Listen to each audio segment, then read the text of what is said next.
In the morning, I'll have fish and a rice cake.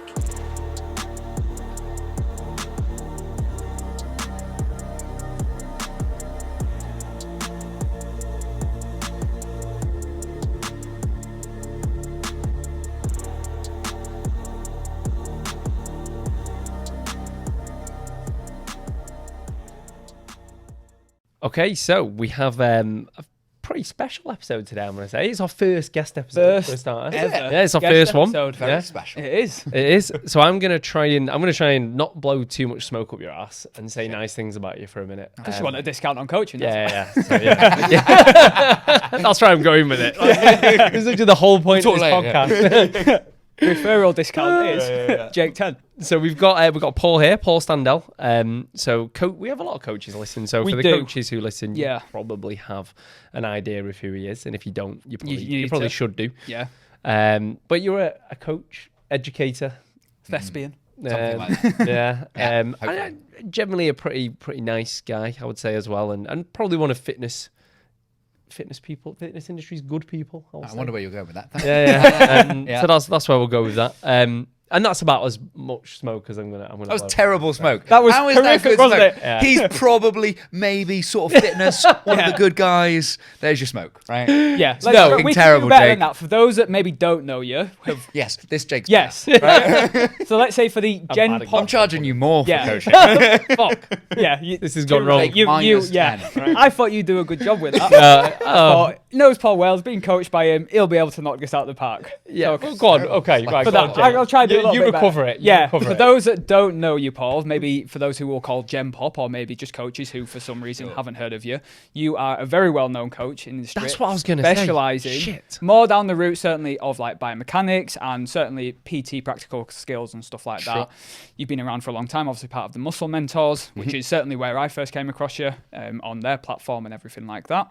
We've both done the biomechanics workshop weekends with yourself. Yep. And that is sort of where you're sitting at the minute. You've got the PT project, haven't you? You and James delivering biomechanical sort of knowledge, practical like tips, skills for coaches and stuff like that, as well as you're a coach yourself, getting people like him into pretty good shape. There you go. See, Jake, that's That's much way better than yours. Way better. Yeah, that's way better. Thanks, Jake. I appreciate you saving me. Anyway, enough smoke. There's But we obviously you've just coached Jake through the photo shoot that we've both just done. We've the just unfortunate job of trying to coach me through a photo shoot prep. every week being Which like, can God, I say, 8 years. well done, because being sat with him once a month going through, I'm off to Istanbul next month for So a many fucking I started just laughing in the end. I was like, "Are you taking the piss?" I was sat there like, Paul must be pulling his hair out. You better be doing a shoot. Like, I get there's some freedom and flexibility and stuff. Jake's every week was like, so the City game's on, and I'm off to Istanbul. And when I'm back from Istanbul, then Vienna, and then after Vienna, I'm just getting smashed, to be honest. And then It's you a were Wednesday. ill for like 2 weeks. Yeah. Which, all right, fair enough, not your fault. How you still managed to get shredded? It's almost. I'm almost more impressed. I was genuine. You rocked up on the day looking class, You and look I was great. like, "Where has that come from?" You started it. You looked good to begin. I was with anyway, convinced but he was taking secret clen. Right? It just happened right at the end because I was like, shit. Well, because I need to do something. Focus your right? Because I think when you were ill, you were starting to worry a bit like, shit, is this going to come together? And then on the day itself, I was like, fucking hell, like, this has pulled in really, really nicely. Yeah, no. You did look really good on No, the it day. went well. So credit to you. Yeah. And as we say, you had to put up with a lot. But I wasn't It expecting wasn't that bad. City It to was be fine. so good. You know, City Yes, were just, you they kept probably on were. getting to finals. And I was like, Oh. no, Istanbul, that was a last minute thing. City got to the final. night before. The night before Did you book Istanbul. it the night before? Yeah, booked it the night before. Yeah. Put it through the business. I was like, is this a business trip? Well, fuck it, it is now. I'm going to Istanbul. Good HMRC. Enjoy it. This podcast is not that big. They're not watching this. Don't worry. But given that we have just done our photo shoots, finished for Christmas, all the guys that we've coached have just done, we thought it'd be a good opportunity to talk about the common mistakes of getting into photo shoot shape. Maybe just the common mistakes that maybe coaches and personal trainers make, of which you will know many, I am sure, and be able to dive into. So this first question is, what would be the most common mistake you think people make when it comes to getting into, let's start with photo shoot shape, getting into photo shoot shape. There's probably two if we're talking about coaches. Yeah, let's stick with coaches. One of which is, and it sounds like a cliche, like I'm about to say you coaching, but it's probably not having a coach. At least if it's the first time you go through something, there's just going to be a load of shit that you haven't experienced, that you don't know what's coming up. that having a coach takes so much stress off your own brain of like, should I lower calories now? Should I do more cardio? Should I do this? Should I? And you get pulled in a million different directions, because even coaches I've known for years still get pulled in different directions with what they feel like they should be doing or shouldn't be doing. But that's kind of natural in it, because it's I think when you're thinking about yourself, it's very different when you're thinking about somebody else. So even as a coach myself, you think emotionally, right? Yep. And like you get, like you say, the scales aren't moving, whatever. You look at your pictures, you're not, why the fuck am I not lean yet? And it's like you just start overthinking, overanalyzing. Yeah. Shit, less beer. But it is that thing where actually someone like yourself, and you had it with me plenty of times, where you just kind of zoom out and go, well, actually, if we look at the wider picture, this is what we need to do. Yeah, exactly. So that would be the best thing you could do to take a bunch of the stress off. Doesn't take the stress to zero, because it doesn't make it easy. You'll still be freaking out a little bit, going, "Am I going to be ready?" And but I promise you, it'll be way less. Yeah, I know. Literally, so the first time I ever did a shoot, I coached myself for it. I think I went down to like a Matt Cole seminar, and it was a Photoshoot transformations one, and I was like, I've never done a shoot, I should probably do one. So I got home, literally on the next Monday, started a shoot prep, did it myself, and it was just on my mind like 24/7. Yeah. Compared it to the second time I did a shoot with a coach, and Sophie, my other half, obviously chatted about her on this before. She was like, the biggest difference between us is you are not talking about the photo shoot 24/7. She was like, you've not even mentioned it. Yeah. And it's just because I was like, I wasn't wasn't thinking about it. I'm sure some of that is the fact that you had the experience of having been through it. Yeah, that'll always it's not helps. all just having a coach, but it takes 80% of it. Massively. Even if it's not, okay, I pulled 80% out of my ass, right? But it might not be 80%, but it's a good percentage. It really, like, I did the same thing. First time I ever got lean, I coached myself and then went, nah, fuck that. Yeah, not doing that Next time I'm hiring a coach. And I hired a coach for the next bunch of times that I went through that process, because that's what I found as well. So I'd say that's the biggest one that you could do something about. The other one then is figuring out like an appropriate time frame. Yeah.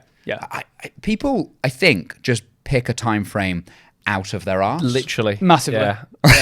12 weeks. It's 12 weeks. Yeah. I still think that's the thing in the fitness industry like this. And listen, we're kind of shitting on ourselves there a little bit, because we do have a 12-week blitz. Of course. Right? Yeah. But at the same time, we're very clear with the blitzes from start till finish. For a lot of you, this is only going to be, one part of the journey. Yeah. The photo shoot isn't. And that's fine, because you're selling. It's a group package thing. Yes. Right. So that's different. But if you're working in a one-on-one setting, it's like, okay, well, we know where you want to get. Well, how come it's 12 weeks for everyone, regardless of where they start? How long should it take me to get there? I'm like, were you starting from Hastings, London? I don't know where you're starting from. So having a process by which you figure out how long that's going to take. And one of my favorite ways to do it for actual clients is just to do maths on it, because it's really awkward to argue with, right? But if you're not already familiar and you're kind of listening to this and you go, all right, how many calories are in a pound of body fat? It's just a question I like to ask coaches. And the coaches generally know, but you could ask your clients this as well, because they won't know, right? And so they'll go, I don't know. And you're like, well, take a guess, right? And they'll usually guess at fucking some silly number like 400. Yeah. And then you don't have to say anything about it. You just point up in the air and you go, a bit more, right? And they're like, okay, 800? You're like, no, go up more higher, right? And they're like, 1,000, 1,500. Nope, still high. 3,000, still high. And then they'll say something that ruins the game, where they'll be like 6,000. You're like, no, go down. Right? Now you're being stupid. Yeah, exactly. Fucking idiot, right? so then you go, about 3,500. You go, okay, 3,500. So that's how many calories in a pound of body fat. And you're like, and maybe that's where you've heard the losing a pound to 2 pounds a week is a good rate, right? Because a pound a week at that is 500 calories a day less than you need. And that's just to lose half a kilo, if we're doing then kilos within that. So you go, okay, so that's maybe the rate of 1 pound, 2 pounds a week, 500 calorie a day deficit, 1,000 calorie a day deficit type thing, right? You go, well, how much body fat have you got? Versus how much do you need to lose? And then you go, okay, well, you've got 100, let's pull my phone out so we can actually do it on a calculator, because there's no way I'm doing this off the top of my head. So right? Yeah. But let's say someone's got, I don't know, 12 kilos of fat to lose, right? They're going to be lean. You're estimating at about 80 kilos. Yeah. They're currently 92, right? So you go 12, well, times 2.2, that gives us the pounds. Times that by 3,500. You're like, okay, 92,400 calories that we've got to get off there. And you're like, okay, if we did a 500 calorie a day deficit divided by 500, that's 184 days. Yeah. All right, well, how's that in weeks? And what does that run to? And that's if everything's going well. Right? That's like 6 months, isn't it? If there's no Istanbul in there. There's no Istanbul, or there's no getting ill, right? Yeah. Or these things. And so you go, look, and that's not perfect, right? It's not like you will lose exactly this and you can't go a bit faster. You can, right? It should inform some things, even like, well, am I talking about a dude who's maintaining at 3,200 calories, where I could hack 1,000 calories out of his day, and he's still on 2,200, and that's doable? Or am I talking about a female who's maintaining at 1,800, and if I hack 1,000 out, that's 800, and that sucks balls, right? So, you know, the rate you might go at varies on the person that you're kind of talking about as well. But it gives you a bit of a range then. You go, okay, well, at the fast rate, maybe we're here, and the longer rate is here. So we're looking for this person, 4 to 6 months, depending on how it goes. You go, all right, that's probably what we're looking at. I like to buffer an extra couple of weeks. Yeah, I think we do that. Illness and shit like that, and go, because, you know, it'll piss off to Istanbul, do whatever else, right? And so you go, okay, that's probably the time frame. And then work backwards. If it's, well, it's aimed for a holiday, or it's aimed for someone wants to compete or whatever, you go, okay, well, that's the date. When do we work back from there? When does prep need to start? And then kind of off you go. I would also say, though, that even that depends on how well prepared is someone to stick to the things that they need to in order to do it too, because we just presumed that they were going to be able to stick to it. And with coaches, that happens more often than not. They can stick to it better than maybe the clients they coach themselves. But if you're working with other people, just because you've done the math and this is the deficit and blah, blah, blah, does not mean your client is going to come in every week and have stuck to that particular thing. So it's, you know, you might almost think of that as best case scenario, but you might need to negotiate and figure that out as someone goes along, depending on what they're doing. So you think people potentially don't give themselves enough time? Is that? Yeah, generally 100%. speaking. I mean, that we agree, like that's exactly what we say to people, but it's just interesting to hear it from yourself with the maths included as well. Yeah, and the reason I do it with math, you know, you don't have to do it with every client for everything, right? Because it's not like I do that when I'm actually calculating everything. But if you're making the point and someone's unsure as to how long should it take, because lots of people do the 0.5% to 1% loss per week type method. And in my own spreadsheets, that's the thing that it defaults to. So it'll give me a rough time frame based on 0.5% of your body weight to 1% of your body weight loss per week type thing. And that's fine. But if someone wants to get a bit more specific, they're not sure and they're kind of umming and ahhing, just do the maths, because then they're like, oh, yeah, that makes sense. It's hard to be offended by it. Like, what are you annoyed by calories and like fat and maths? So you're not going to be annoyed by that. So it gives a nice, clear, it doesn't just sound like it's your opinion anymore. It's based on something that's a little bit more concrete. Yeah, it's science, isn't it? Yeah. You can't really get away from more that. confidence. And then, like you were saying, you had a bit of extra time on, and we do the same thing, because as well, like I've always found as well, people sometimes have more to lose than you initially thought. I had that with my own shoot this time. Like I think I lost like 18 kilos. I thought I'd only lose about You actually 12 came or into the 13. shoot lighter than your Like previous. 4 kilos lighter than my previous shoot. And Which we is thought- 4 kilos. yeah. And we Holy thought shit. you were going to go in heavier. I thought, so my goal... Add so much muscle. So my thought was literally... -4. I was like, if I come into this shoot leaner than my last one, because I know I could have been leaner, and I'm roughly the same weight as my last one, buzzing. Yeah. I came in like 4 kilos lighter, and I was like, wow, I have not built anything. No. How far off condition-wise were you from what's the difference? You were miles better. Condition-wise, it was a big this time. difference. Yeah. The photos this time, the condition was Night and tons day, better. I can hope so. Otherwise, yeah. you've got some kind of wasting disease. Literally. But there's that, and then something else as well that I found crop up, and I'm sure you'll have found with coaches as well, is if it's their and just Gen Pop as well, I guess, if it's their first time doing a shoot prep, you could initially say like, right, this is going to take 4 to 6 months.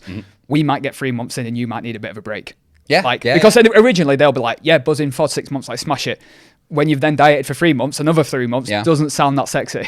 No, and you might also, and it goes a couple of different ways. Sometimes, you know, you're thinking people might need a little bit of a break. Yeah. But they are enjoying the momentum. And if you cut the momentum because you take a break, sometimes they struggle to get back on it sometimes. So there's This is where communication comes in. Exactly. And I'd also say there's even a bit, sometimes if the goal is too far away, it doesn't feel that motivating.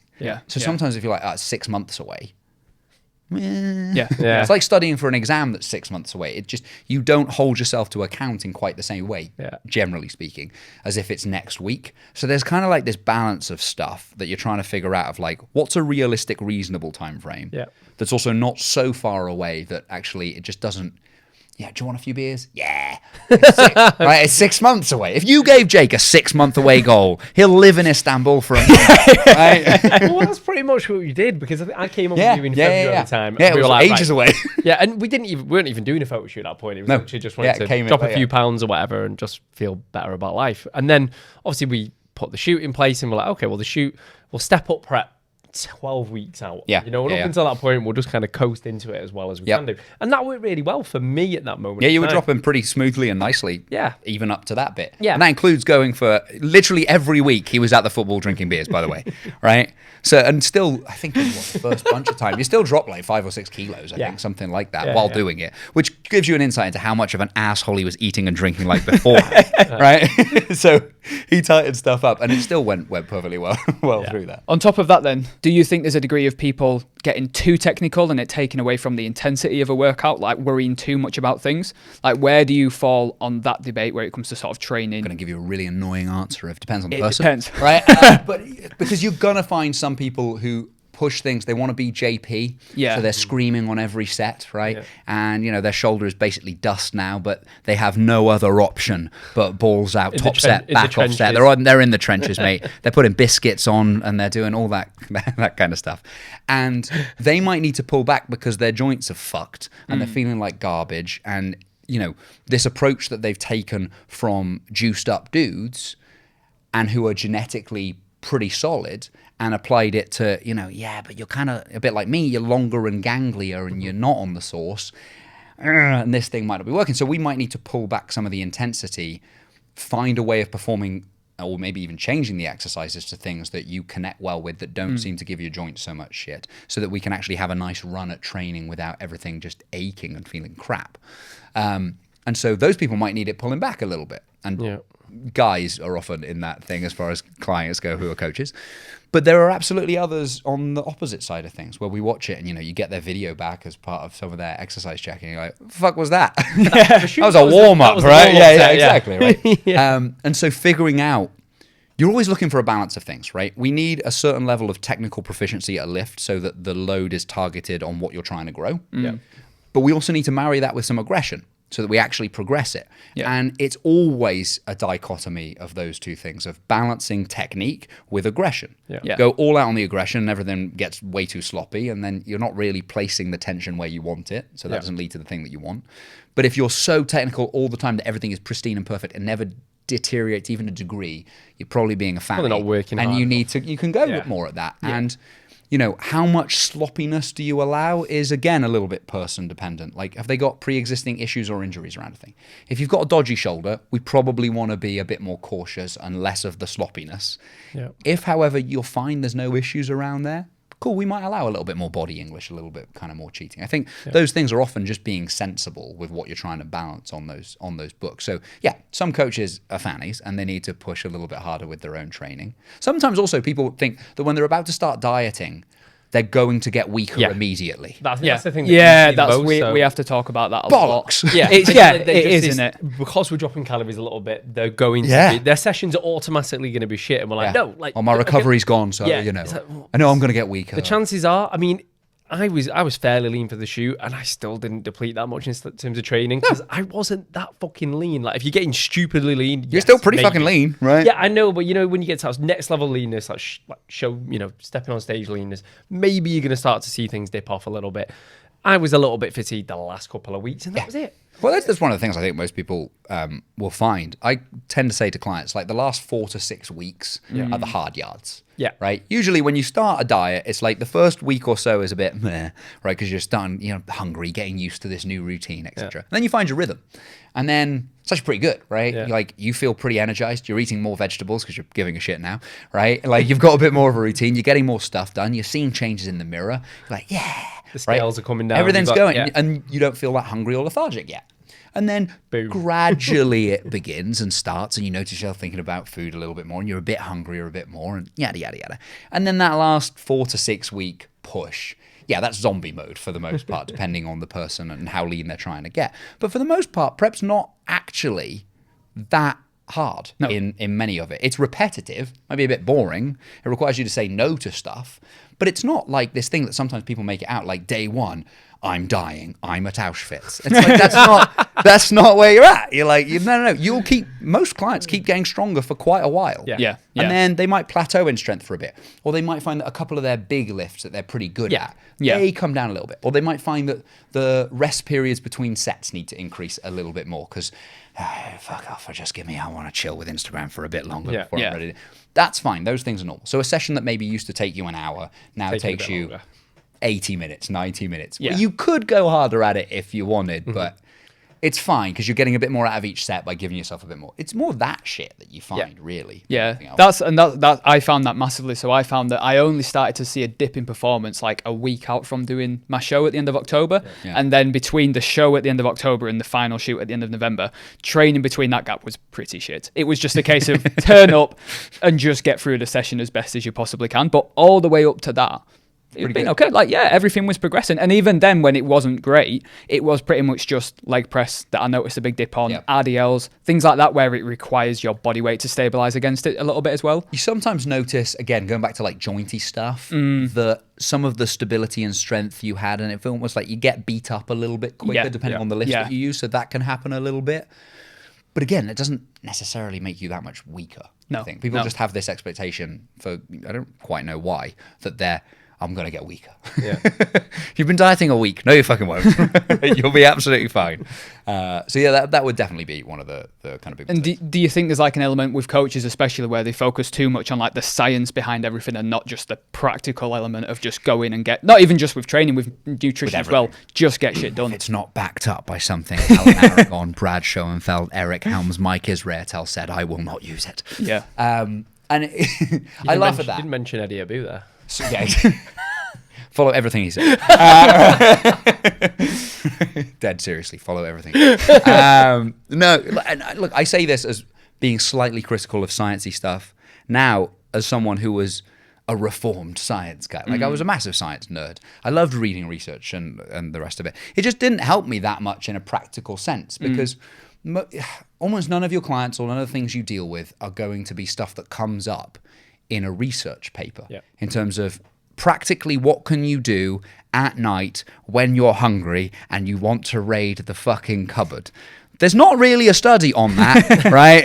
That is specific to you when you come in after a long day of PTing and people have annoyed you and you've watched 18,000 squats that day and don't give a fuck anymore.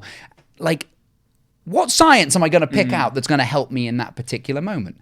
And I think that was the big thing for me, is trying to shift from, instead of what does the science say, to more of a practically, how do I just help my client? Yeah. Not how can I be technically right with what the science says, but how can I be practically helpful for what my client needs to specifically meet them where do. they're at Exactly in terms that. of their struggles. And we were talking about this before when we did the AI episode. You know, that's why you've got a coach as well, because you need that someone to offload and someone to kind of go, okay, well, you're feeling like this.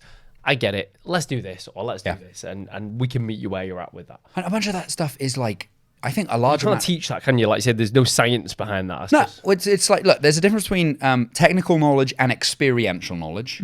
I understand the theory, but I've never done it, versus I understand the theory and I've done it. Well, if you've done it, then you can relate about the actual experience of... I remember one client messaged me saying, like, I've taken to sniffing the fridge. No, I hope he meant opening the fridge, not sniffing a fridge door, right? But who knows? And you kind of, like, you guys laugh because you kind of recognize a little bit of that feeling. Being able to share stories of your own fuck-ups and binges, where you went wrong with stuff. Definitely. And all of those things that make a person connect to you a little bit more, make them feel comfortable being honest and open with you. Those are huge. And I think a large amount of being a coach is having stories that you can relate to someone, of being, it's like when my client was doing this, or it's like so that they go, okay, I'm not so alone with this thing. It's that human element of it. It's not, yes, I would argue you absolutely should have the technical background of understanding a large amount of the scientific stuff. Fine. But man, don't think that it ends there. It's absolutely about being human and connecting with stories and experience as much as anything else. Yeah. And that's we've spoken about this on podcasts before. That is the only reason, pretty much, that I did that show this year, was because I've had a couple of clients that have competed. And when they've competed, I've sort of said to them, look, I know the theory behind it. I'm pretty confident I could prep you for it, but I've not done it myself. So as long as you're happy and comfortable with that, cool, let's crack on. They've done it, they've done well. But I was sat at one of my clients' shows this year with his partner, and he was sort of getting ready backstage to go on. And she just turned to me and she was like, "Oh, I can't imagine how he's feeling right now." She was like, "So how did you feel when you did this?" And I was like, "I've not done this." And it was literally like, do you know what? Just start making stuff up. Aroused. I felt really aroused. I was only here for the backstage for the oil. But no, I was literally just like, do you know what? I've not actually done it. And I was kind of like, I went home and I was like, whilst I'm lean anyway and dieting for a shoot, let's just jump on somewhere and get it done. And it was just rock up, get it done, have the experience. So that then I've literally got that to, because I'm not interested in pursuing it. We've spoken about that, haven't we? I won't do it again. It was fine. I enjoyed it, but it was just for that, just so I've got the story and that connection, so that if someone else does want to do it, potentially, I can be like, yeah, I've done that. Yeah. I know how it feels. I think there's a big part of that, because even for me, I didn't particularly want to do the shoot this time around. If I'm honest about it, I think I said that to you. Yeah. I've kind of been. It was blatantly clear. So, but at the end of the day, It's like, Dad and Mike keep making me. fucking slave drives. But no, it was like, I felt like we were doing the Blitz. It was the first time we'd done a 12-week Blitz photo shoot. At the end of it, I was like, I've done shoots in the past, so they know that I've done it, but you know what, fuck it, I'm going to walk the walk with them. Yeah. And that way, when I'm talking about how I'm feeling, how they're feeling, I can relate to it, you get a bit more buy-in from the clients that way as well. Yeah, sure. Yeah. Especially, like, look, cliched as it is, being in shape doesn't mean you're a better coach necessarily. But big fucking but. Big fucking but. It means you're a better coach in the people who are gonna buy from you's eyes. Yes. Yeah. Right? And that's the It important counts for a part. lot. It's like being, look, you know, you could be a wonderful economist, but if you're broke, part of me goes, I might not buy your services. Yeah, you know? right? Or take your advice. Yeah, and it's like, well, maybe we can marry both. Maybe it's that you don't have to just be in shape and a dumbass, or, you know, walrus human who knows loads. It's like, let's combine these two things. Because you do have that, I suppose, that almost Instagram trainer, don't you? Which Yeah, is, they're just, they were born with a Idiot. fucking six-pack. You know, like there's some of these people you see them like Dubai Beach, I don't know, whatever. Yep. Don't know why I always say Dubai, but it's just a I like Dubai Beach, like there's one beach. yeah, just the beach. One beach. Dubai Beach, you know. Full of fucking Instagram influencers just fucking walking around with their abs out. But, you know, you do have that. Yeah. And they're probably not all stupid, but, you know, a lot of them might not have the... He doesn't mean that. He thinks they're all Probably not all stupid. But their Instagram page is literally, they've got 100,000 followers. Every picture is just them with their abs out. They probably had them since they were a fucking child. And people are going to buy into that because they want to look that way. And then they're probably not going to get the empathetic side behind it or whatever. Whereas you've got a coach actually who has maybe got themselves into shape whilst experiencing the things that they're experiencing. So there's a middle ground. There's that bit. There's I think, you know, I use the car mechanic analogy for it, of going, I don't know that much about car engines. Yeah. So if something went wrong with my car, a mechanic could make up parts of an engine, tell me something was wrong with it, and I'd be like, cool. Okay. I don't know enough to evaluate what he's saying to me. And most of the gem pop audience out there are in the same boat as that. They do not know whether Jake is better than the other Jake, right? Or whether you guys are better than an utterly shit coach who just happens to be in great shape. What they do see is that guy's in great shape. Yeah. That's proof of what they do. Yeah. So I'm going to go with that guy. Yeah. Right? And that's got buy-in straight away in itself. Exactly. Yeah. Exactly. And yeah, so I put up a poll on my Instagram not long ago, and I think you did one similar, but it was just, I had just asked the question, would you buy or would you invest in a coach who was out of shape? Yeah. It was something like, I think 100 people voted on it, and there was one person who said no. Yeah.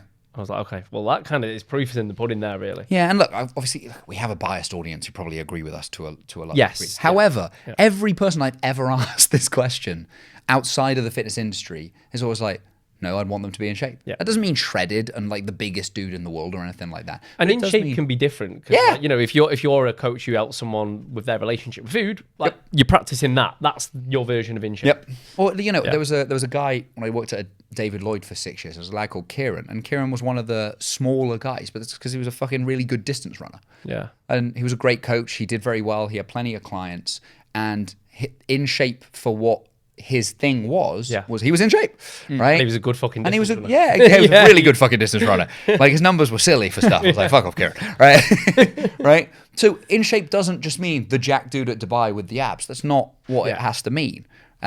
but it probably does mean being in better shape than the average member of the population. And let's be honest, that's not that hard. So if you think that that's a high bar, have a word with yourself, right? Yeah, we talk about this all the time, don't we? Just like the average habits, the average person, and how easy it actually is to be slightly above average with what you do and how you look. Yeah, it's not hard. It's not hard. So I think coaches sometimes get too caught up with sciencey stuff, and then they get annoyed with those coaches who couldn't give a shit about science but are in shape, and it's because of, I don't know, cashew nuts or no wait. Was Eddie abuse? You can't have cashews. There's all sorts. It was a certain nut. I think it was cashews. Was it cashew? I think it was cashews. They're not nuts. They're legumes. So yeah. Fuck you up. Because I think Alan Aragon sort of did love a a response cashew. to it. I'm just going to throw that out. Favorite nut. But the dude was great. He's in great shape. Yeah. He's like, he's old as fuck now and still in great shape. And you're like, I've had that's so many persuasive. people message me about him, being like, He's great for the fitness industry. This is awesome content that we get to laugh at. Oh, I know, but like people believe it. Do you know what I mean? Yeah. People Oh, buy my into dad it, did. like, I went round to my mum and dad's the other month, and my dad was like, "You heard of a guy called Eddie Boo?" And I was like, "I know." My hero? Yeah. He sounds like he I model makes a lot of everything. sense. Yeah. And I was just kind of like, it's the same as everything else. Like, to a degree, what he's saying will be very, very helpful. You just don't have to go to the extreme that he is preaching it. Yeah. But you could look at him and go, well, what does he do well? Because you're going to find so many coaches who don't really have much of a business, who will shit and complain about an Eddie Abu. Yeah. But they don't, like, he has a business. But he has a business, right? Maybe you don't. You can't knock him. Exactly. Well, it's the same. Like, I don't know about you guys, but certainly when I used to work the gym floor and stuff, and even in my own early career when I was very sciencey and all that stuff, there were people doing way better than me with the client numbers and stuff, and I was annoyed, pissed off about because I'm like, well, they're shit. Look at their fucking sessions. That is garbage. That's not a deadlift, right? Whatever the thing happened to be.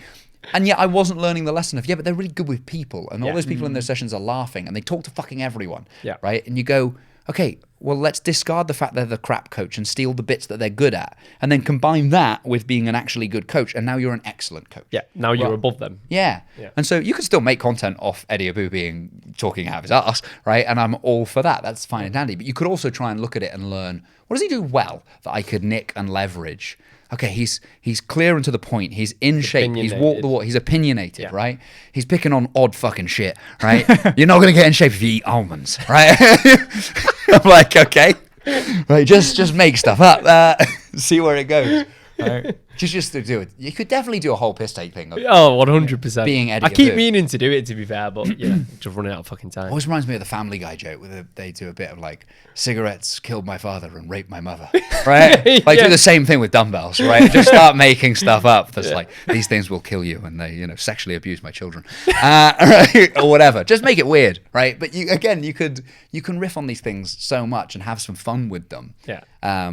Because that's the other fucking downside about the science crew. They're boring cunts. Yeah. Right? Oh my God, they're boring.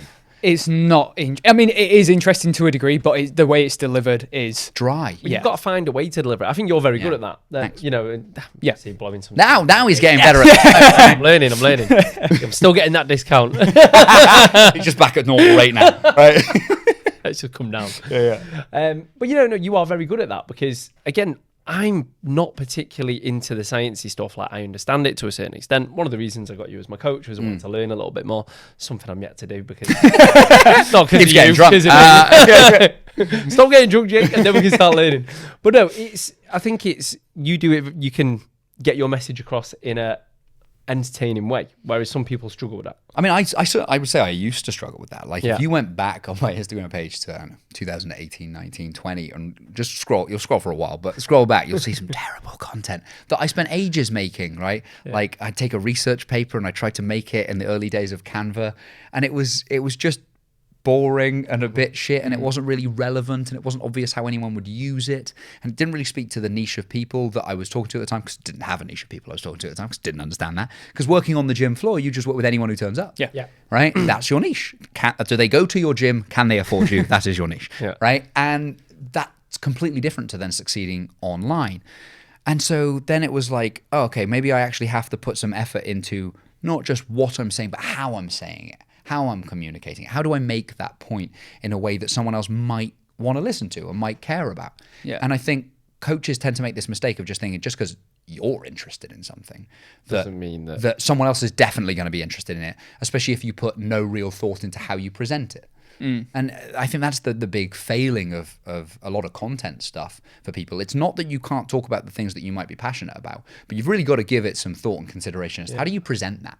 Are you just parroting shit that you heard someone else say in words that the people you're talking to would never use? In which case, shut up. Well, we're Figure it essentially out. all talking about the same stuff, aren't we? In one way, 100%. shape, or form. Especially like me and Jake, for example, and other coaches similar to us, transformation coaches. We're talking about the same stuff, but you're doing it in your own voice, in your own way, in your own message, in your own way, getting it across on camera, etc. I think that's a big thing. Yeah, I remember the first pieces of content I ever saw from you were the fitness rants that you used. Yeah, I can But bring them back. We're brilliant though, because I remember watching them, and one of my main thoughts was like, I always wondered how long it took you to Make one. because I was like, because there I were bet so it wasn't many. that long, you know. Wasn't For that you. long. Was I it can not? imagine you Because just I used to play, think go. you would use so They many started sort that of. You would use so many like metaphors, similes, analogies to make obviously that information that you were putting across much more easier to digest for the person on the other end watching it, right? So they started in lockdown. It was lockdown. Yeah. So Gordon Greenhorn, Yeah. who does some of the video stuff for Dan and Mike and Biceps and Banter and all the rest. He was of at the biomechanics weekends, wasn't he? Yeah. He does our videography. He owns 10% of the PT project. Shout out to Gordon. But it was Gordon's idea initially. During it, he was like, you should do like a Russell Kane-esque. He was doing this thing where he was just up close to the camera and kind of riffing on stuff. And I was like, I could do that, right? So that's kind of how that started. It was Gordon's idea. And I was like, okay, I'll just rant about stuff, right? And because they're the kind of shit that you're ranting about just when you're sat around talking crap. And it was like, okay, well, can I make it a bit more engaging, funny, and interesting? So the first ones, I think, whatever they were, I had a topic of what it was. And I just would press go, rant at the camera for a while, and then edit a bunch down until it was a few minutes kind of long and kind of snappy and worked. And then it progressed a little bit to I would script out a few key points and then riff still off of that. And you started having the skeleton as well. Yeah, there was I did a whole bunch. I mean, I did clean eating, which just cut to me eating in the shower, eating a bagel under the shower head, which tickled me while I was doing it, and then was like scrubbing it with soap and stuff, and then like lick it like kind of thing. I need to remake these and stuff. And it was one of the first things I started doing that was fun. Yeah. With content, because the rest always felt like it had to be so serious all the time. Yeah. So we're talking about getting in shape and training and this, that, and the other. And I like, I don't know, I still like all that stuff, but I like joking around and I like taking the piss out of stuff. And if you ever coach with me or work with me or come to anything that I teach or run, I joke a lot and I say outrageous things and I try and that's just who I am. I can confirm this. Can confirm, right? And so it was like, well, there was a huge disconnect between what my Instagram page looked like and what I'm actually like if you hung out with me. Yeah, I am a nerd and I like that side too. So you'd absolutely get that bit as well. But there was just no fun in it. And I was like, oh man, if you want to do this for a long period of time, you probably need some fun. You need to in enjoy doing your content. You need to enjoy what you're doing, essentially. Yeah, and so fitness rants were the first thing that started doing that and then started doing well and fucking loads of people would share them and my audience started growing as a result and all the rest of that stuff. How much did it grow across that time? You got about 11-ish thousand? So my social media story actually starts with I was sitting, I don't know, like 1,000 followers or whatever it was. And then I dated an influencer, Irish influencer, like 150,000-ish back in 2017, 16, whatever it was, right? And it... Influencer marketing. Yeah, it shot... Dude, in a day, the day we went out on Instagram, right? It was such a wank. It went to like 7,000 in a day. Okay. And then across the next period of time that we were together grew another few thousand. Then when we broke up, it grew another 4,000. So it got to like 13,000, something like that. And then for 4 years, it just gradually went down. Because that's probably a good thing though, because not those people are going to buy from no, probably not. Well, here's the thing. I could have, in hindsight, used it better from a business perspective. Yeah. If I'd have leveraged what are they interested in and found something, because my audience at that point as well were 94% female. And I was still making content about fucking research papers. Right? So there was an audience who might have been willing to buy some stuff from me at this point if I'd have understood a bit more, right? But it wouldn't have been one I was massively enthusiastic with. But there could have been stuff from that. So as you say, then it just dwindles because they're not the right people. They were never going to buy anything from me, really, and what have you. And you know that's a blow to your ego. But when it goes on for years, you just sort of get used to it and over it, and you go like, well, they're not going to buy anything. It's fine. And so I think it got down to six and a bit thousand, and then with sort of fitness rants and then finding a different voice and a different style for stuff. So going back up. Yeah, and then grew from. I'm now above where I was when I stopped dating the influencer, and that kind of breakup thing. So, and it's kind of grown gradually since then with that, really. Because I imagine now you'll work majority with coaches. Yeah, like pretty 95% of my clients and obviously the PT project stuff is all tailored towards coaches as well. Yep. Which is impressive then, because if you've built your following back up above what it was, I imagine that following is a much more active following in terms of being interested in that kind of stuff as well. Yeah, exactly. And I was part of a group called the Muscle Mentors for a while, and a bunch of those boys have now gone on to another company called Pro Coach. You should check out if you don't know Pro Coach.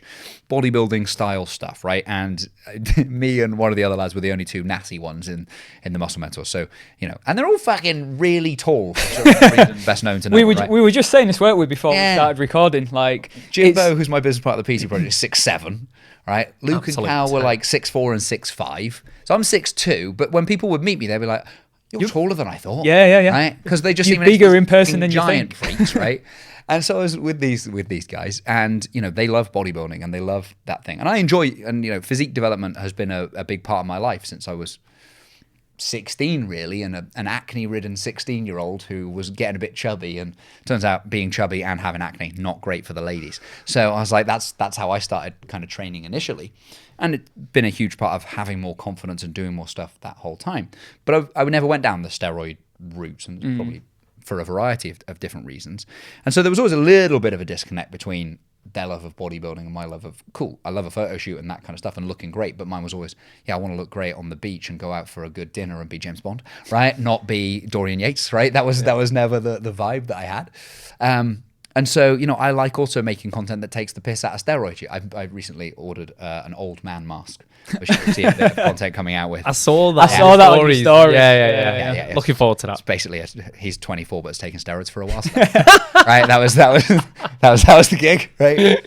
Because it kind of tickled me. But one of the interesting things, you'd be like, well, will that not piss off those other boys that are part of that? And the answer is not really, because once they know you, they know that you're joking about. They know your humour. Yeah, and they know you're joking about, and they understand that my audience is a bit different to theirs, and all of that stuff. And the thing is, this is the thing. So the people you turn off with that content are then going to go towards those guys. Exactly. And that's cool. And then the people who find it funny, i.e. me, are going to be like, this guy's cool, I'm going to work with For the most part as well, those boys actually, whenever I do something on a steroid brand, will laugh and share and do that because they get it. And they're like, he's not wrong. And they've got a sense of humour, and it's like, it's not too serious. Exactly. Although you will find the occasional dickhead. Yeah, it's like, but then do you think the person that bites it is the person that's probably self-conscious about that in the first place? Yeah, 100%. On those, they're doing something wrong in the first place. 100%. I could never get my head around it when I used to work in the gym and I'd speak to people, especially like young lads who were like 16, 17. Yeah. And you'd speak, and they'd already be on cycles. And they'd been training for like 6 months. They'd gone onto a cycle, and I'd literally be like, "Okay, cool. Like, out of interest, if you're happy chatting about it." You've got like natural testosterone. You'd be like, "What are you taking?" And they'd be like, "Oh, I'm taking this, that, and the other." Usually a bit of D-bol or something like that to start with. Always, isn't it? And it's like, okay, do you know out of interest, like, what that's doing or how? No, like, my mate just gave it to me. Said to take it like Dave with the Astra in the car park. And I always used to, and I always used to just be like, how can you be like? I guess I admire it in a way, but how can you just be so like blasé about it? Like I would not be able to do that. I think there's more problems coming, because I think if you look back to, so I'm 35, and when kind of growing up and you'd go to a bodybuilding style gym when I was 18, 19, 20 type thing, the bodybuilders there, they didn't do anything other than bodybuilding, right? So they lived in a dungeon. They ate chicken, rice, and broccoli for every meal. Yeah. They saw sunlight once a day, right? And they just wanted to be and they just wanted to be the size of fucking fridge, and they were massive. So their one vice was gear, right? But the rest of their life was like strict fucking down the line, here we go. Now there's like a cult of a bunch of boys who go to Ibiza, go to Dubai, who, bang cocaine and chicks on the weekend, fucking insulin growth hormone and tren during the week, right? And you're like, dude, that's too many vices. Right? That's too many. Burning the candle at both ends. There's a lag time with steroid use and consequences. It's like smoking. You're not like, fuck lung cancer. Like, no, that's not going to be the first one. You'd have to have terrible genetics for that to be the outcome. But it's going to come. There's no way you can do that many things for you and not have it, come at a cost. And I think we're seeing more people suffering with some issues, whether that's people come off cycle and then struggle mentally. I think it's a lot of it, I think. Yeah. There's more death in the bodybuilding world over the last few years than we've seen kind of before. I think that's going to increase with the number of things that people are doing, with the normalization of it, of lads being... It's so fucking normal. Yeah. That's the scary thing. I was in two minds when people started being honest about it, because historically no one was honest about it. No. Right? Yeah. No. It was very hush. I'm just a gorilla by accident. Right? Just train hard, right? And that's fine. And then you're like, well, that's, then you just believe that if you followed the men's health workout that Arnie followed, I was going to be massive at 19. And then I wasn't. I was like, why? Right? And it was clearly because I wasn't training hard, or I wasn't taking Cyclone from Maxi Muscle, right? Rather than the cheap My Protein, because I couldn't afford the better one, right?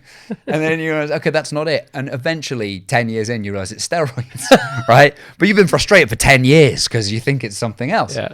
And so when this honesty started happening with people like JP, actually, I was like, oh, this is cool because people are doing that.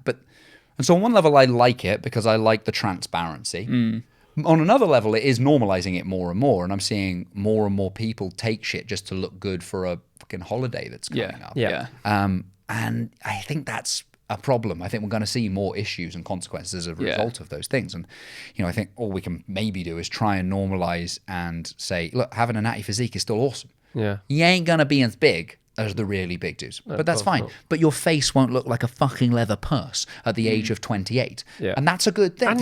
So you're probably going to be better off mentally and things. Yeah. Less body dysmorphia, potentially, things like that. Yeah, so it'll be interesting to see how those ones play out, I think, over the coming period. But, if you are a natty person, that's cool. That's fine. You don't have to take gear. I'm 35. I look younger than Cal. Hey, Cal. I used to laugh at Cal because Cal's like 3-4 years younger than me. And I was like, you look like you could be my dad. He was like, yeah. I mean, he's fucking massive. And Cal's an awesome coach. Great dude. Great dude. Yeah. Right? If you're into bodybuilding, please do check out Cal and the Pro Coach guys. They're great. But I'm like, your face is aging real fast. You do though. Like, there's so many examples, isn't there, where like you'll see them and then you find out their age and you're like, shit. Yeah. Yeah, yeah. What do you mean you're 24? I'm 17. He's like, what? Yeah. I was like, hang on. I feel like less of a man. I'm like 12 years older than you, right? This is weird. And it's a new bunch of issues that haven't existed before. Yeah. And maybe if you put that alongside social media coming out and the pressure you see more of these images in more places, that then there's that drive to that's definitely a part of it, because on social media, especially the algorithm, all that kind of stuff, if you're looking at these things, it's going to show you more of them. And you're seeing the top 1%, aren't you? How often you walk around and see people in that kind of condition? It just doesn't happen. It's not real life. Nah, they're not everywhere. And that's, I suppose the inevitable consequence of a social media type thing. And maybe that, there's almost a contradiction with what we're saying there. If you've got to be in shape to some degree, walk the walk, but also you don't have to be this 1%er type thing. And there's a balance to be found in it. And I think, you sort of said there's a bunch of people maybe struggling with either body dysmorphia or mentally when they are using, but also when they're not, right? When people finish a photo shoot or they get very lean, especially the first 1 or 2 times they go through that, there's a whole loss of identity that goes alongside losing your abs, right? And like, oh, fuck, right? And it's often worse in people who are super into the bodybuilding type world, or really I would say if it's their sole identity. Yeah. Right? Like they have no other interest, no other hobby. You That's talk about this a lot, don't you? You always say have more strings to your bow. Essentially, have more things going on, have shit going on outside of the gym fitness, which keeps you interested. And I think that's important. Yeah, like, look, I hate to break it to you all, but you're going to get older. Yeah. You're going to get wrinkly and all that fucking shit that's annoying. And so if all that you are is your physique, you are a depreciating asset. Yeah. Right? Yeah. And you need more than that. You can't just be just your physique. Having a great physique is awesome, right? It's great to fucking walk around the pool and be like, this is fucking pretty good, right? That's well worth it, I promise you. But if it's all you've got, if that's the only thing you are, you're also really boring, right? There's probably that too, but you're going to struggle more because you can't sustain that all year round. Yeah. It amazes me at this time of year now, with all these sort of shows pretty much done for the year, aren't they? And the finals have all just been and gone. You start seeing on people's stories where they'll be like, So now it's only 30 weeks until prep starts again. And you're like, really? Like you just competed last week and I couldn't think of anything worse. Or you see the bit of people mentally struggling and being like, embrace yourself in all types. Yeah. Which is a thing you don't have to say if you're fine. Yeah. Right? It's like, you know, the people who have to stand in the mirror and tell them that they're confident. Yeah, they're not confident. Because that's not a thing you do when you're actually confident. You don't have to talk to yourself that way. You just know it. Yeah. Right? Yeah. And that's fine. It might be part of a process and a journey. So I don't mean to necessarily kind of demean that. But we see so many struggles because I said this on a podcast a little while ago and quite a few people have stolen it since. And where's my credit? Right? But like, do you love bodybuilding or do you love body revealing? Yeah. Because they're two different things. Yeah. And I think it's harder for females, generally speaking, because it's kind of still manly to be shredded, but also thick and chunky, right? You can, both of those things are passable as a guy, right? It doesn't exist in quite the same way for the females. No, you're right. The lean thing is still, look great there. But like the thick, chunky, no female has ever come to me and said, I want to look thick and fucking chunky, right? I want to look off-season fat, right? That's not a thing anyone has ever said, right? There'll be one or two, I'm sure there is. But generally, you don't hear that. And that's tough because it means guys generally can embrace both sides. Yeah. I've still had male clients who really struggle the other side of it. I've even had an anorexic male client over the years. And so there people struggle lots of times. But females tend to struggle a little bit more because I think a lot of them fall in love with body revealing, the compliments, all the stuff that comes alongside, especially if they haven't had, it's often too much else in their life. This is one of the first things they've really excelled at and people have really noticed them and they've got a bit more attention and a bit more praise and that's intoxicating. Yeah. And then, but you can't sustain it. You're too lean to sustain it. And either you start developing disordered eating tendencies or maybe you have to start taking some gear or maybe it's both or whatever. And then you have to start accidentally or not gaining some weight and the psychological struggle of that is really, really big. Yeah. And if you have nothing else to your identity, then it's a loss of everything that you are. At least if, you know, for Jake, as he gets to eat like an asshole again, right? He's like, yeah, but I get to hang out with the boys more. I get to go to football a little bit. I say a little bit more. You're still going all the fucking time. Right? It's no different. Yeah, exactly. It's like, I get to go and do this. I'm looking forward to having a bit more energy for that. He sees all the positives that are associated with gaining, you know, gaining weight, losing his abs.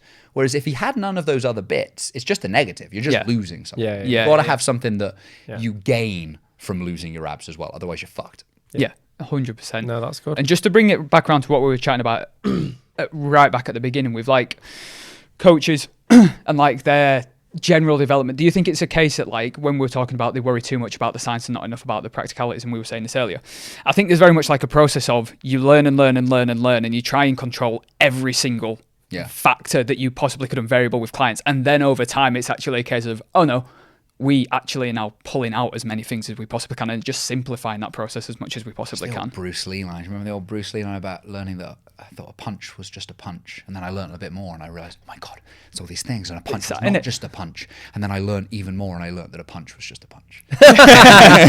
Right? And I think there's that normal cycle that we all go through when learning stuff where, you know, you learn a tiny amount and you think you know fucking everything, Dunning-Kruger and all that, right? And then you learn a bit more and you're like, oh my God, there's so much here. And then it fucking takes you bloody ages, right? You keep learning, you keep getting better, you keep practicing, etc. And then it starts to simplify in your own mind, I think, a little bit more. And it's not as complex sometimes as it seems, but you almost have to go through that journey, I think, to feel okay with it. Yeah. And I think you build the confidence of not worrying about things as much. So when you first learn about them, it's like, we need to make sure we're paying attention to that because that might be the thing that's fucking everything up. And then as you get more experience, it's kind of like, actually, that's not too important. And you tend to, and that confidence builds in not worrying about those things quite the same. How long did it take you boys to start feeling more like content in the skill set and not like, because I think it's almost a bit where coaches feel like they have to impress the client.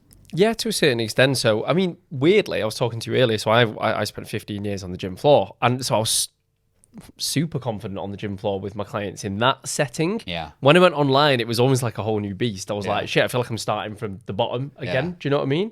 And you have that like kind of imposter syndrome or whatever. And it did take me a while because I was thinking, you know, even little things like your content is geared towards more coaches. Like, that didn't work either. But you're trying to impress people, do you know what I mean? And it's like, and no, it took a while, I think. And then you get your first few results and you say, actually, I'm all right with this. And then clients are talking well about you, getting referrals come through. I think it just compounds over time. What do you find is has been similar from all those years of working on the gym floor, the skills that carry over to working online? And then what do you think are the differences?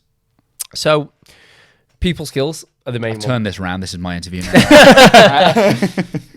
It's like the, is it Step Brothers? How about we interview you? I literally watched that about 2 weeks ago. Recently, lady.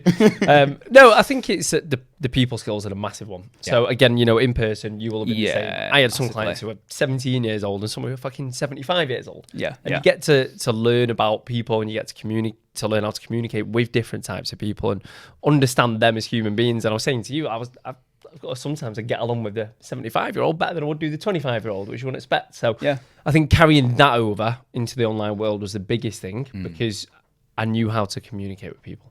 Yeah.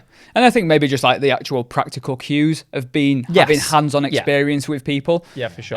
Being able to then give that to them online. Because you can give them a demonstration video and then when they send the video through, it looks nothing like the demonstration video. Having What the fuck is that? So having like a little sort of toolbox of those cues you can give them. Like I had one the other day. I met up with one of my clients for a session in person just because he was local.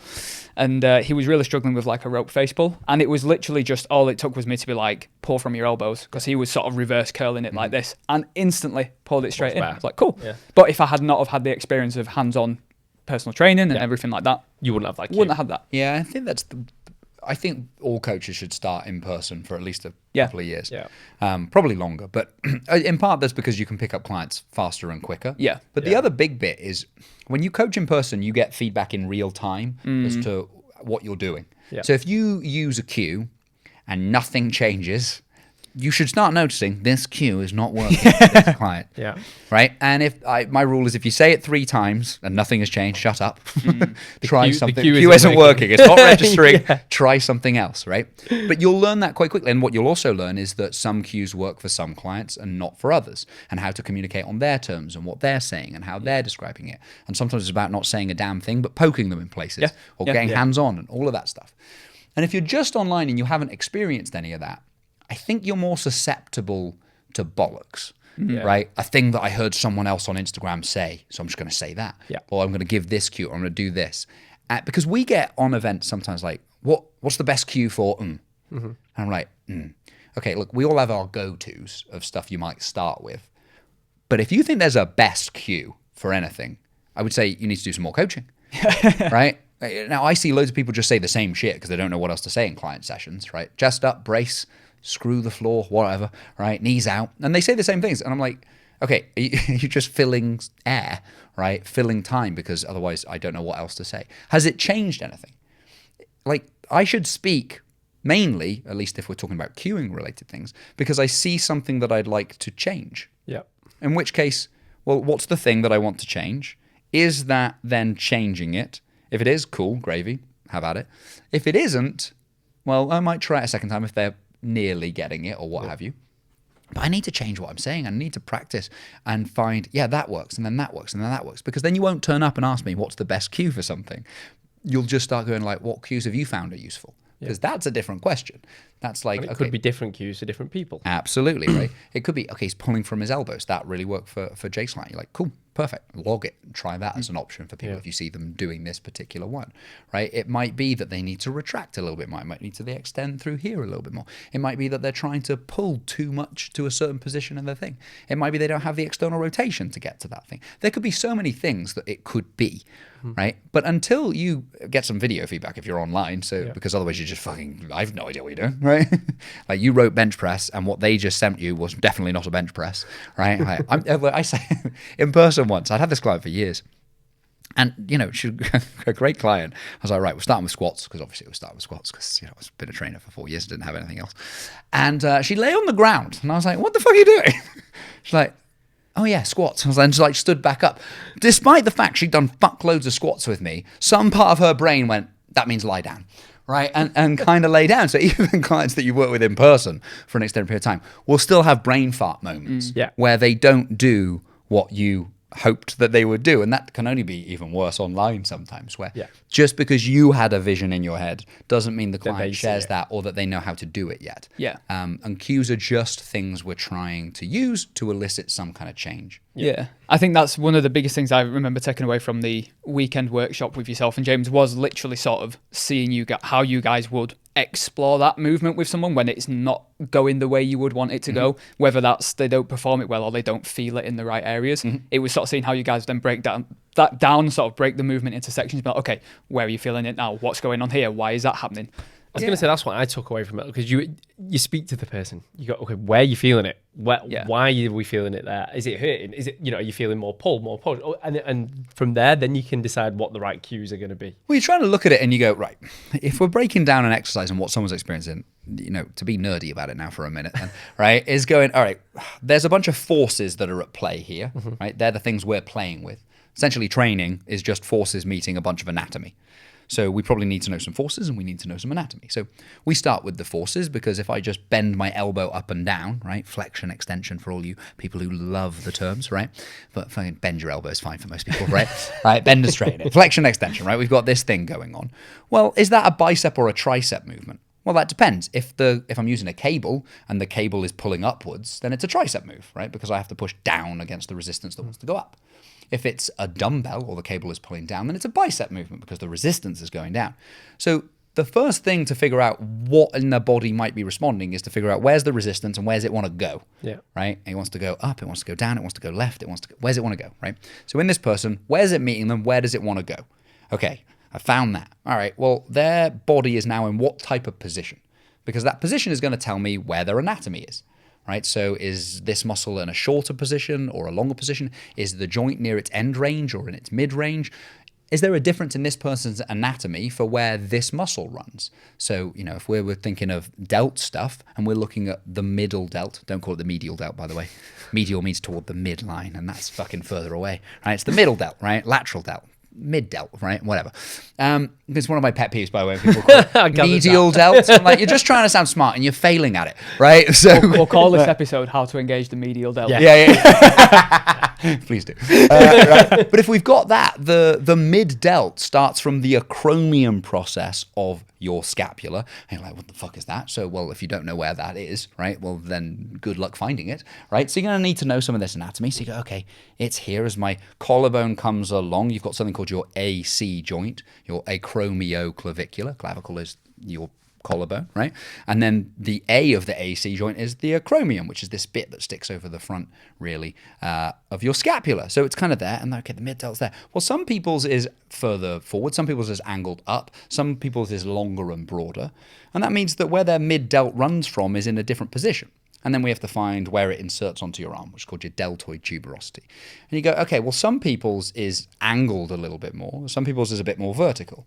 So if I was trying to go, Jake wants more out of his mid-delt here, right? How do I go, well, where's the resistance going? Where's his anatomy? Okay, his is angled a little bit more, so I'm going to need to position him a little bit differently to get those things together.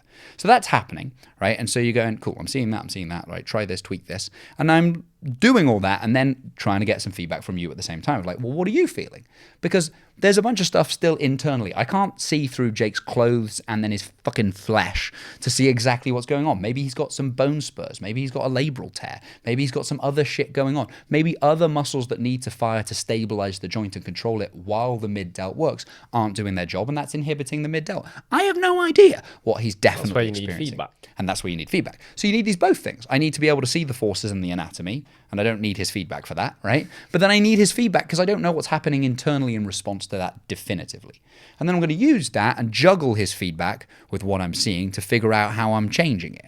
And going, okay, he's saying what I'm expecting to hear, or he's not saying what I'm expecting to hear. If he's not saying what I'm expecting to hear, you're like, why not? Okay, and then you might have to explore. You might have to get hands-on. And it could be some weird shit, right? But if he is getting a bit more of what I see, sweet, happy days. Or you might look at him and he's like, I just never feel it like this. And you look at that the face pull and you go, yeah, no wonder he's not feeling it, I think, right? That's not going in the right direction for what he wants to do. He's curling it, right? Okay, try this. And he's like, oh yeah, I feel it. And then now you look like a wizard, right? That's the gig for half of it, is trying to identify what's this person experiencing and maybe why. How do I bridge the gap? And that's the gig of a trainer. And that's why we like biomechanics stuff, because for us, biomechanics doesn't.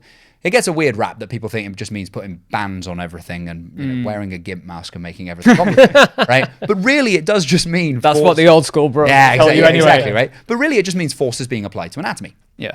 And that means there is no such thing as a non-biomechanics movement. A bog standard curl is a biomechanics movement. It's just then figuring out, cool, how do I use this skill set to make it the best it can be for Jake? Right? Or for Sally over here, or whoever else, and recognizing that there are differences between those people. And what are the progressions, the regressions on that, and how can I personalize it for that person? Exactly. And for us, that's why we think that's the best place to start for younger coaches or trainers, is because you can succeed as in a career earlier in person way faster than online. Yeah. You're going to learn your skills. And if I was starting again and wanted to feel confident in what I actually did and delivered, and my ability to make it really effective for different people, and also really easy to sell on the gym floor, because I just spoke through all those things. And then if Jake was going like, okay, you're struggling with what? All right, let's get in the gym. Show me what you're kind of doing. I see. He's like, okay, let's try this. Blah, blah, blah. And he's now like, oh, yeah, I got it. Well, I just got a bunch of buy-in from Jake that he thinks I'm awesome now, right? And he's way more likely to buy training from me as a result of that. So if you can combine that great skill set with just going around talking to people, being good with people, as you mentioned earlier, and then helping them with that, enough of them will buy training. You only need 20 clients as an in-person trainer to be doing 30 to 40 sessions per week, really. You've got a really nice income. Then you're not stressing about the finances. Then you might be able to start building an online thing on top of that with a bit more freedom. And you build out from there. So the reason we like biomechanics a lot, or I do certainly, is for that. It's like, I think if there was only one skill you could have as a coach early on, nail that. Yeah. And the rest will start to take care of itself as long as you're not a boring asshole. Yeah. And I think I've heard you say in a podcast before, sort of like, it's not that one's better than the other in terms of like the old school training or more technical biomechanics. It's the case of biomechanics comes in a lot more use when the old school style fails you, when you've been trying that shit and it doesn't feel good. Yeah, or it's mainly just that technically there's no difference. There's no difference between old school bodybuilding training and biomechanics training. They're all biomechanics training, right? They're the same things. And so it's just going, we can't, if anyone's trying to sit around and be like, the old school way doesn't work, I'd be like, open your eyeballs. Yeah. It doesn't work, right? They're fucking massive, right? They're in great shape, right? So of course it works, right? That's to say otherwise is stupid. And even to make the argument sometimes that people make, well, it's less optimal. I'm like, I don't know. You try and make Ronnie Coleman bigger. Right? I'm pretty confident in what I do. I don't know that I can make him bigger, right? That's a whole bunch of other stuff. But what we can do is go, those things work, but they don't always work for everyone. And so for those people who are well, even Ronnie Coleman, right? Like his joints are dust. I was going to say, if he got any bigger, where would yeah, he be now? Exactly, right? But going, maybe some of these moves suit some people more than others. Yeah. In which case, can we understand why? And if they don't suit certain people, or they keep having pain when they bench press, or keep having pain when they squat, but you have to squat and bench press because those are the rules. You're like, well, how much do I ignore of my client's feedback where they're like, this is just annoying me, right? And it just doesn't feel like comfortable. What do you do in those situations if the only moves you've got are the old school bodybuilding moves? Yeah. So it's not that they shouldn't be in your, locker of stuff to use. They absolutely should, because of course they work. But how do you either tweak them for a safe, effective range for your client, or how they perform them? Because some of it is just how they're performing them. Same as the face pull, right? Face pull is an old school movement. It's been around for ages. It's not that he needed to pick a different exercise necessarily. He just needed to perform it better. Yeah. Right? Same thing is often true on bench presses or dumbbell presses. Right? Old movements, right? But they don't have perfect profiles. They get heavier. Fuck off. Right? They still work just fine, right? And so is it just we need to tweak this thing and how we actually execute it? Or might I need to change it somehow? And then if I change it, what do I change it to? Because most coaches' versions of changing something is just taking a guess. Yeah. Okay, the dumbbell press doesn't work for them. Maybe the Smith machine press will work for them. Maybe the barbell press will work for them. Maybe it's like, and that's better than having no other options. But like, what's common to those things that you might be able to dial down a little bit more? What maybe you would be able to explore a little bit more, so that maybe it isn't the bench press. Maybe it's some other stuff that helps the bench press that isn't working as well as it should, that if we get a little bit better, now their bench press feels a little bit better with it. Yeah. It's not always the target thing directly that's a problem. So there's loads of stuff within there. And both camps annoy me, of people who like bodybuilding is this, look at me, right? This is the only way. Or if everything has to be optimized to the nth degree, Go and work with Sally from the gym. She's not going to take 5 minutes to put bands on a leg press. He won't take 30 seconds to put anything on a leg press, right? And that's fine. He's still got in great shape, in spite of training like an asshole and going to Istanbul and drinking. God only knows how he got in shape the more we talk about it, right? Just took loads of gear. Yeah. I just started to talk gear, right? Exactly.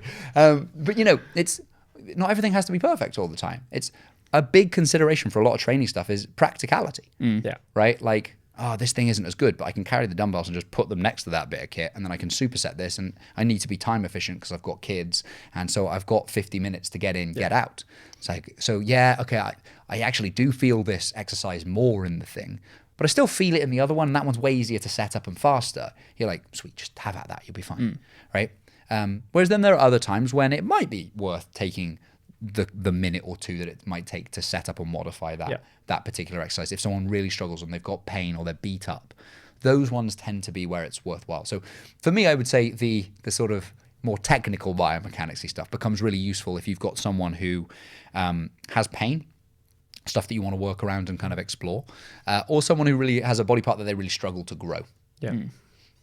Those are the bits when it really comes to the fore, but it's still super useful for anyone kind of within that stuff. But like you said, generally speaking, just if you're a new coach, new personal trainer, just learning the basics of it, it's going to give you confidence then go on to bigger and better things. No one likes living on the edge of their knowledge. Yeah. You know that bit where you desperately hope someone doesn't ask you another why?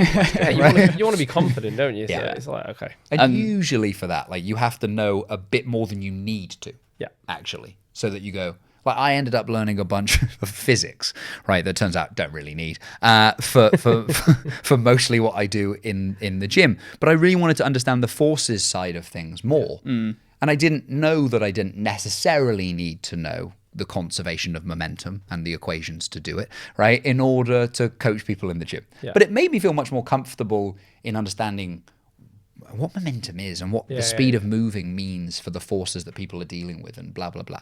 And so I don't regret knowing more than I needed to for that thing because it gives you a confidence to sit when someone asks a particular question about something and be like, yeah, here you go, here's why. Yeah. And I guess, sorry. I was going to say there's a similar kind of learning process you have to go through on the nutrition side of things as well. Because obviously you've got the basics of, if you're eating more than you fucking expect, you're going to gain fat, lose, whatever. But it ultimately comes down to, again, knowing that person, figuring them out. And we don't have time to go into too much detail there, of course. But it's, I think, again, going back to that knowledge thing, it's great to have the knowledge. It's knowing how to apply it. I spent years being nerding out on nutrition, and I haven't looked at nutrition research in years. Yeah. Don't care anymore, right? I'm not saying it's never relevant. There will be people that it's relevant to, but they're really rare. Yeah. Nailing the basics will get you 90% of the way, won't it? 95%. Most of what you're dealing with is practical issues, i.e. someone isn't sticking to the calorie deficit for some reason. Yeah. And that, I think your job as a coach is to figure out what the fuck that reason is and help them with that. Yeah. And one of the things you should do with clients if they're struggling with these things is try and understand why and the specifics of what they're struggling with. Yeah. So if anyone's ever been through therapy type things, one of the things you would do with, say, cognitive behavioral therapy, CBT stuff, is you keep like a little bit of a thought diary. And you can do modified versions of these for food bits where you might go, cool, I just want you to write down, when you eat, write down where you are, so situation, what you're feeling, what you're thinking, and then what you ate type thing. Yeah. And so it's like 9 a.m. kitchen by myself, right? And I was feeling bored, 7 out of 10, rate it, because there's a difference between being like bored 10 out of 10 and 3 out of 10, right? So the magnitude matters. So bored, tired, anxious, whatever, right? Here's my feelings. What are your thoughts? I had an argument with Mrs. yesterday. She pissed me off. I think my client just left, whatever, right? And so we're getting a bit of a picture as to what's going on in someone's head. And then what did they then eat, right? Yeah. And then all you're looking for, if they actually do this, is what's common to when they fuck up, right? Okay. When they go between 7 hours between meals, they make shit choices. Yeah. Well, you might be suggesting an idea that might solve some of that problem by that realization, right? Okay, cool. Or they eat because actually every time they eat, they're still pretty damn hungry. So maybe we need to have a conversation about how satiating the meal is and what they're actually eating. Yeah. Or maybe they eat, and when they eat too much, it has nothing to do with hunger. And they're, bored, or they're lonely, or they're emotional. Yeah. Exactly, right? In which case, what makes you think a conversation about the satiating effect of potatoes is going to help that fucking thing? It's not, right? So, from the practical side of things, it's understanding why does your client mess up? Yeah. and that involves a human connection thing, and often sharing your own shit and making them feel comfortable with sharing their struggles with you, and all that side of things. And then coming up with practical steps that might have a chance at doing that. And some of them are difficult because, I had a client who, drank too much, came to me, wanted to lose 10 kilos-ish. It's it actually could be Jake. You wouldn't stop going to Istanbul. Yeah, exactly. But she came and she recognized that she was a bit bigger than she wanted to be, and that the main reason for that was that she drank too much wine. But the main reason she drank too much wine was because her husband died. Yeah. And you go, well, that's a fair reason. Now, fuck. Yeah. What do I do with that? Well, stop drinking the wine, Sharon. That would. She knows she's drinking too much, but if I ask her to stop doing that, what does she now have to deal with? Yeah. What was that being used for? People use food emotionally, or alcohol or whatever, as an escape for a reason. Yeah. And if you take it away, do they have anything else to cope with it? Yes, often it's the your answer is job no. to then help her find something else. Yeah. For, and that's difficult. It's not always easy to do that because the amount of people who don't have hobbies and other stuff is surprising. And so we're almost back at the thing we said with the photo shoot people of just going, you need more to your life. Yeah. Yeah. Because when you're feeling emotional or bored or lonely, do you have someone you can reach out to? Do you have a little hobby you can engage in that isn't food or drink related? Do you have all those things? And so from the nutrition perspective, for me, it was always, not always, again, I nerded out for years, right? And was always on examine.com and Alan Aragon's research review and all the rest, right?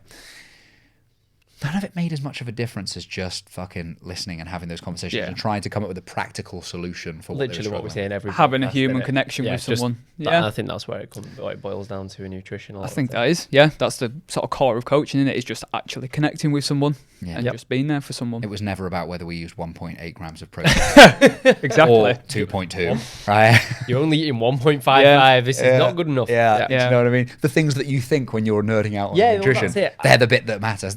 When you first start online coaching, you think that's the reason they're not doing it. And again, over time, you'll realise it's definitely fucking not. Yeah. Exactly that. I think we need to wrap up. I think it is. Sadly. Before we do, where can anyone find you? If coaches listening to this want to start developing their knowledge on anything practical related, coaching wise, what can they do? They can't. Fuck off. So you can find us. Instagram is the easiest social media place to find us. It's Paul_Standell, STANDELL. I'll sort it out like I'm doing the bank or something. The PT Project, you can also search. That's myself and my business partner, James. We call him Jimbo, so it feels weird to call him James, but James Sutton Coaching if you wanted to check out Jimbo on there as well. So Instagram's the place to kind of find us. From there, you can check out the courses and stuff that we offer and all the rest of it. Yeah, and we can speak from experience. We massively recommend him to any coach. Yeah, Paul's a legend. And I didn't say it well enough at the start, but he's genuinely... No, he's great. He's great. And everything that those guys do, we've been on some of the courses. I've heard other people doing your mentorship online who speak very highly of you. So if you are new to coaching, and a lot of the coaches are listening to fairly new, go and get involved. Because trust me, it will give you that confidence. Fast track your coaching results. And get coached by someone like Paul. Again, that's the reason I got coached by Paul. Whoa. What about us? You're talking us out of a job there, mate. By the way, this ending, way better than the start. He's a quick learner. But no, thank you. Thanks for coming on. Thanks for being our first guest. No, it was great. Thanks for having me on, boys. Pleasure. And we'll catch you all in the next one. Take care, guys. Bye-bye.